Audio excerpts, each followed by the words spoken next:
అందరికీ నమస్తే. Welcome back to Kalyani Telangana kitchen. ఈరోజు మన కిచెన్‌లో స్నాక్స్ రెసిపీ వచ్చేసి పునుగులు. అచ్చం మనం బండి మీద తినే పునుగుల్లాగే ఇంట్లో ఈజీగా అయితే ప్రిపేర్ చేసుకోవచ్చు. ఇక్కడ నేను 30% ఇడ్లీ పిండి, 70% మైదా పిండినైతే తీసుకుంటున్నాను. మనం బయట తిన్న పునుగుల స్టైల్‌లో అనుకున్నాం కాబట్టి, మీలో ఎవరికైనా మైదా ఎక్కువ ఇష్టం లేదంటే 70% ఇడ్లీ పిండి, 30% మైదా పిండితో అయితే చేసుకోవచ్చు. పిండి కలుపుకోవడానికి ఒక గిన్నె పెట్టి మనం తీసుకున్న ఇడ్లీ పిండి, మైదా పిండి అయితే వేసుకొని రుచికి సరిపడంత సాల్టు, పావు టీ స్పూన్ వంట సోడా, చిటికెడు వామ, చిటికెడు జీలకర్ర అయితే వేసుకోవాలి. ఏ గిన్నెతో అయితే మనం ఇడ్లీ పిండి తీసుకున్నామో దాంతోనే వాటర్ తీసుకుంటే పిండికి మనకు వాటర్ కరెక్ట్‌గా సరిపోతాయి. పిండి కలిపేటప్పుడే ఒకసారి చిన్న చిన్న పునుగుల్లాగా వేసుకుంటే అయితే పిండి మనం కరెక్ట్‌గా కలుపుకున్నామా లేదా అనేది ఇక్కడే మనకి తెలిసిపోతుంది. నాకైతే ఇక్కడ పిండి పర్ఫెక్ట్‌గానే ఉంది. మూత పెట్టి ఒక 10 నిమిషాలైతే పక్కన పెట్టేస్తాను. పునుగులకి టమాటా చట్నీ చాలా రుచిగా ఉంటుంది కదా! టమాటా చట్నీ ప్రాసెస్ కూడా ఒకసారి అయితే చూసేద్దాము. స్టవ్ ఆన్ చేసుకొని ఒక కడాయి పెట్టి 1 టేబుల్ స్పూన్ ఆయిల్ వేసుకొని పావు టీ స్పూన్ జీలకర్ర, పొట్టుతోనే దంచుకున్న ఎల్లిపాయలు. టమాటా చట్నీలో కారం ఎక్కువ ఉంటే టేస్ట్‌గా ఉంటుంది కదా! ఒక 10, 12 పచ్చిమిర్చి, కొంచెం పుదీనా. టమాటా చట్నీ రెడ్ కలర్‌లో రావాలి అనుకునే వాళ్ళైతే లైట్ గ్రీన్ కలర్ పచ్చిమిర్చి, ఎక్కువ రెడ్‌గా ఉండే టమాటాలు అయితే తీసుకోవాలి. పసుపు యాడ్ చేయొద్దు. నాకు ఇంట్లో అయితే ఆపోజిట్‌గా ఉన్నాయి ఈ 2.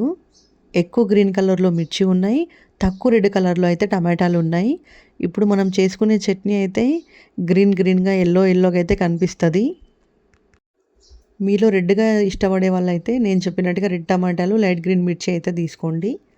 ఇప్పుడు ఒకసారి అంతా మిక్స్ చేసుకొని చట్నీ టేస్ట్‌కి సరిపడంత సాల్ట్ వేసి కలపకుండానే ఒక 2, 3 నిమిషాలైతే మూత పెట్టి పక్కన వదిలేద్దాము. సాల్ట్ వేయడం వల్ల టమాటాల నుంచి వాటర్ తొందరగా ఊరి మనకు టమాటా ముక్క అయితే తొందరగా మగ్గుతుంది కదా! ఇప్పుడు మూత తీసి కలుపుకుంటే టమాటాల నుంచి వాటర్ అయితే బయటకు వచ్చేసింది. ఒక 2, 3 నిమిషాల పాటు కలిపి అట్లే మనం మూత పెట్టి పక్కన పెట్టేద్దాము. అంతా ఉడికింది అన్నప్పుడు మిక్సీ అయితే చేసుకొని ఒక చిన్న గిన్నెలోకి అయితే మనం చట్నీని అయితే తీసేసుకుందాము.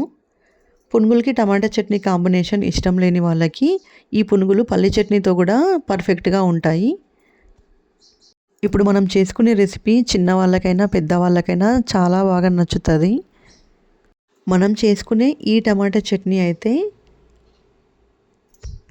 పోపు వేసుకునే అవసరం అయితే ఉండదు. అలాగే పునుగులతో తినేయొచ్చు. ఇప్పుడు నేను స్టవ్ ఆఫ్ చేసి పక్కన పెట్టి మిక్సీ జార్‌లోకి అయితే వేసుకొని చట్నీ చేసుకుంటున్నాను. కలర్ చూస్తున్నారు కదా! నేను చెప్పినట్టుగానే యెల్లోగా, గ్రీన్‌గా కనిపిస్తుంది కదా! కలర్‌దేముంది, టేస్ట్ అయితే చాలా బాగుంటుంది. ఇప్పుడు పునుగులు వేసుకోవడానికైతే స్టవ్ ఆన్ చేసి ఒక లోతుగా ఉన్న కడాయి అయితే పెట్టుకొని డీప్ ఫ్రైకి సరిపడంత ఆయిల్ అయితే వేసుకుందాము. ఆయిల్ వేడైనాక ముందుగా తీసి పెట్టుకున్న పిండి చిన్న చిన్న బాల్స్ లాగా అయితే మనం వేసుకోవచ్చు. మీలో ఎవరికైనా పునుగులు చేయితో వేయడం కష్టం ఉంది అనుకుంటే మనం ఆయిల్ కవర్స్ ఉంటాయి కదా! ఆ కవర్స్ అయితే ఒకటి పెట్టుకొని ముందుగా కలిపి పెట్టుకున్న పిండిని కవర్లో వేసేసి చిన్న హోల్ పెట్టి స్పూన్‌తో కానీ, చాకుతో కానీ మనం పిండిని కట్ చేస్తున్నట్టు ఆయిల్‌లో వేసుకుంటే పునుగుల షేప్‌లో అయితే పడుతుంది పిండి. నాకైతే చేయితో వేయడమే ఇష్టము. అందుకే నేను చేయితోనే వేస్తున్నాను. ఇది చేయితో రాని వాళ్ళ కోసమే. వచ్చిన వాళ్ళైతే చేయితో వేస్తేనే చాలా పర్ఫెక్ట్‌గా వస్తాయి. పునుగులైతే మనం తిప్పుతూ ఫ్రై చేసుకోవాలి. అన్నీ ఈవెన్ కలర్‌లో వస్తాయి. ఒక 2, 3 నిమిషాలు ఫ్రై చేసుకున్న తర్వాత మనకి పునుగులైతే చక్కగా మంచి కలర్ అయితే వస్తాయి. పునుగులు హై ఫ్లేమ్‌లోనే పెట్టి ఫ్రై చేసుకోవాలి. లేదంటే పునుగులు ఆయిల్ తాగినట్టుగా అనిపిస్తాయి. మనం చేత్తో ముట్టుకున్నప్పుడు ఆయిల్‌గా ఉంటాయి. తినేటప్పుడు కూడా చాలా కష్టంగా ఉంటుందవి. మనకిక్కడ అయితే కరెక్ట్‌గా ఫ్రై అయిపోయినాయి పునుగులు. ఆయిల్ కూడా ఏం పట్టలేదు. ఇప్పుడు ఈ పునుగులు ఒక ప్లేట్‌లోకి అయితే టిష్యూ వేసిన ప్లేట్‌లోకి అయితే మనం పునుగులైతే తీసేసుకుందాం. ఏదైనా ఎక్సెస్ ఆయిల్ ఉంటే ఆ టిష్యూ పీల్చేసుకుంటుంది కాబట్టి మన ఛానల్ని సపోర్ట్ చేస్తున్న ప్రతి ఒక్కరికి థ్యాంక్స్. మరిన్ని రెసిపీస్తో మళ్ళీ మీ ముందుకైతే వచ్చేస్తాను. అప్పటివరకు మన ఛానల్ని ఫాలో చేస్తుండండి, లైక్ చేస్తుండండి, షేర్ చేయండి. Thanks for watching.